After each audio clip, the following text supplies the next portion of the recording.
Show me how. Okay, here's an outdoor deck that I'm doing in that Lifedeck product, another deck. So I'm gonna show you how to pour the cement. I'm gonna use a bigger trowel this time, kind of like a floor scraper. Adrian, get that cup off over there. Put it over by the water hose. So here's the drip edge. I like to use the small stuff, okay? I don't like that big gaudy stuff. This is 1.5 by 1.5 bronze. Staples are supposed to be about 1/4 to a square inch, which is psycho. You see the overlap? See the flashing up against the wall? Okay, and this stuff is phenomenal. Here's what I'm doing. I'm putting a little piece of hardy backer over by the front door. Okay. That'll give me a little bit of a curb there. Now this stuff is super excellent, sticky, waterproof material. And I want you folks to see overlap here on your drip edge, okay? And then this is what you want to take notice of. If you see how this lath is laid, so it's going up. Now the irony is that it goes up, but then the next one's underneath it. I always thought that was kind of goofy. But that's what they call for, and honestly, I don't think it matters either way. But you can see the flash, okay? And you really want this stuff tight. You want to smash down your edges using a sledgehammer. Anything that may protrude up, you're trying to prevent that, okay? You want to brush the edges, feather the edges down, okay? I may do a knockdown on this. I'm gonna show you the other one that I never showed you the final product. My apologies, I'll get to that momentarily. And you see that's a little bit loose there, but we'll leave it, okay? All right, show me how, just hang tight. Let's get going. Okay, so then we're taping off the edges. Adrian's doing that. You wanna do that because again, if this stuff sticks and you don't get it off, it's game over. I'm gonna use this. I don't know where I picked that up at, but these are good to have if you want to move the spread out that first base coat, okay? And it's going to be coarse depending on what you're doing. But on this application and this process, you use the coarse for your base. Also, you want to blow it off.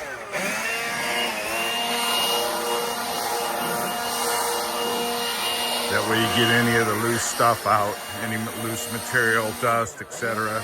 Metal shavings, nails. Okay, so now we're in mix mode. That's the viscosity you want right there. A little bit wet so you can pour it. That's the first coat that's going right on the lathe. Let's go, Adrian, we're good.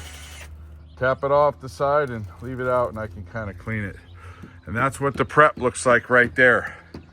And I'm gonna use that big floor scraper, that straight edge right there and see if I can't expedite getting that first coat down, okay? I'd use gloves. I always try to keep an area where I don't get in the dirt. Go ahead, Adrian, yeah, lob it up there. And this is what it looks like. Okay, so we're spreading it, folks. I'm using this straight edge blade. It's working out excellent. I don't know what kind of tool this is for concrete.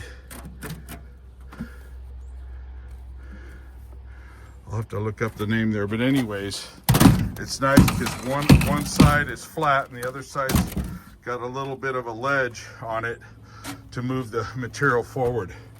So I would get that out with the margin trowel, the small trowel. This is it, folks. This is what it's looking like. I'll come back and do the edges, and that's your first coat. You just want to make it flat, embed into the metal lathe. Okay, folks, here it is, about 2.5 gallons. All right, I got most of it. There's a couple of spots I'll have to come back and maybe spot touch up. Now that'll scrape off that clump. Some of this little stuff right here will scrape right off because again, you're going more for flat in this first coat. All right, something like this probably just with your hand, but yeah, so I might have to obviously touch up there a little bit and a little bit on the back. But you can see that's generally it. First coat, tape the edge, very important. Clean your tools. You should see, you can get a look at that. That's on plastic. That hadn't been on there 20 minutes. I mean, this stuff is bullet. That's why I like it. It's very good stuff.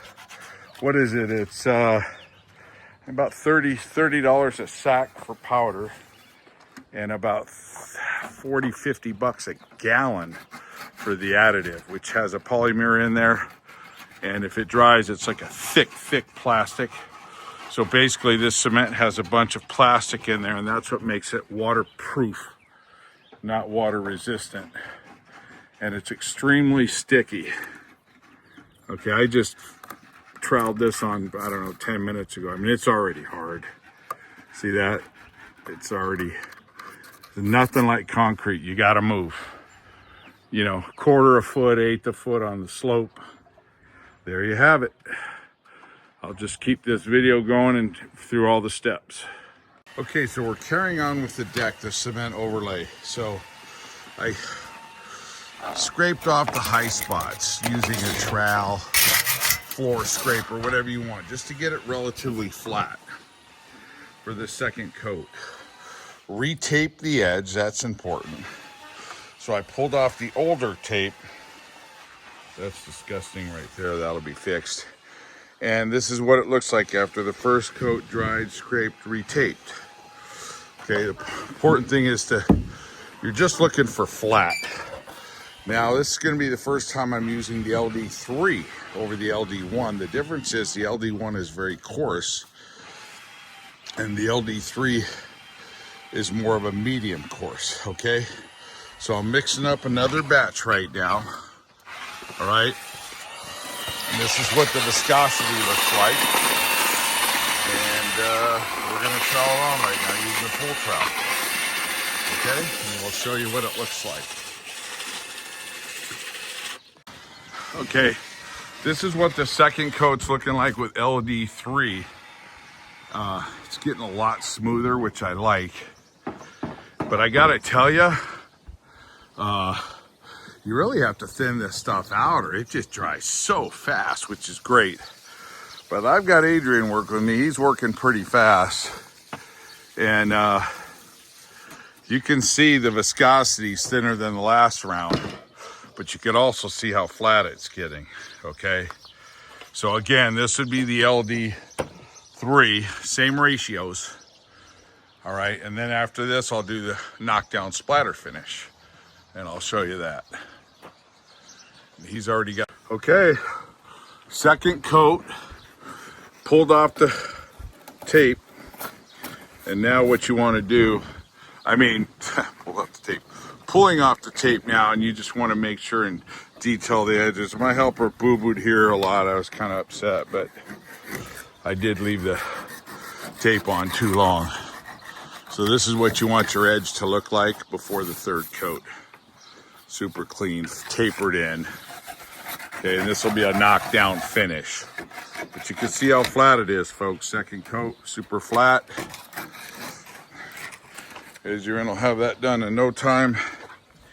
And that's it. Knockdown finish, just like drywall. Just has to be flat, doesn't have to be smooth. Why would you make it smooth when you're going to do a knockdown? Okay? All right.